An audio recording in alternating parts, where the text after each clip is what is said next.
people have written to us and they said, look, you're not going to have a policeman with a gun knocking on your door accompanied by a doctor with a syringe. They haven't got the resources to do that. How actually could they enforce it if they wanted to? How could it happen? What would be the sanctions which they have? Well, the French government released or circulated to the heads of departments an internal document of 19 pages which outlined quite clearly their method. And this is what I assume is happening in every country. They're going to set up vaccine centres that are outside hospitals and GPs. Some of these are going to be secure. People are going to be told to go there first of their own free will, and then they're going to receive calls, whatever, telling them to appear at a certain time. And those people who do not come are going to eventually be collected and forced to go there. Do the resources exist to actually do that? Because you're talking about transporting and enforcing and rounding up and making contact with hundreds of thousands of people, and possibly many more than that. Absolutely. If so many people refuse, it will be impossible. But they are assuming that the vast majority of people will either go of their free will, or when they get the call from, say, a police authority telling them to appear, or the notification, they will go reluctantly, but they will still obey that call. And the number of people who will actually refuse to go and stay at home when they're informed it's a criminal offence not to go will be very small, and it will be a criminal offence not to go. However, if it turns out that hundreds of thousands and millions refuse to go, then they cannot carry it through. And that's why it's important for every single person to say no and not to go along with it. This is Bill Ryan from Project Camelot, and I'm here in Vienna on the 8th of September 2009. I happen to be in Vienna because I've just returned from a conference in Poland, and I have just met Jane Burgermeister, who up until now has been a figure shrouded in mystery. And it's my great pleasure to introduce you visually to the world here by being the first person in the internet community to have made a trail to find out, and here I'm going to make a joke, whether you really exist or not, and I can demonstrate to everyone that you truly do. What, may I ask, Jane, was your response when you realised that you had an opportunity to basically to give a message to the world on camera, which is what I want to support you in being able to do? Well, thank you, Bill, for, as I say, taking the trouble to come all the way here. And it's a bit off the beaten track here in Vienna.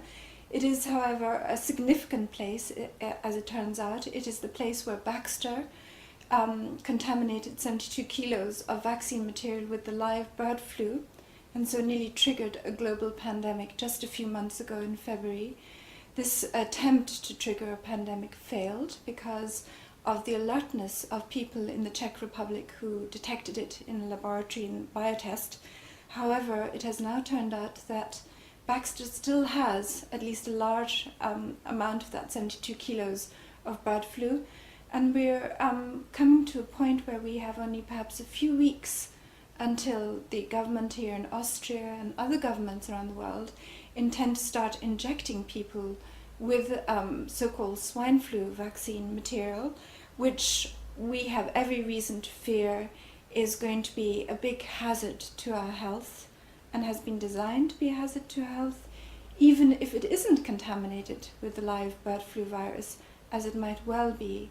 So my message that I want to give to people, if I can give any message, is that time is running short, that we all of us now have to recognize the scale of the threat and danger to us individually and collectively, and we need to take steps and organize to stop this mass vaccination program as soon as possible.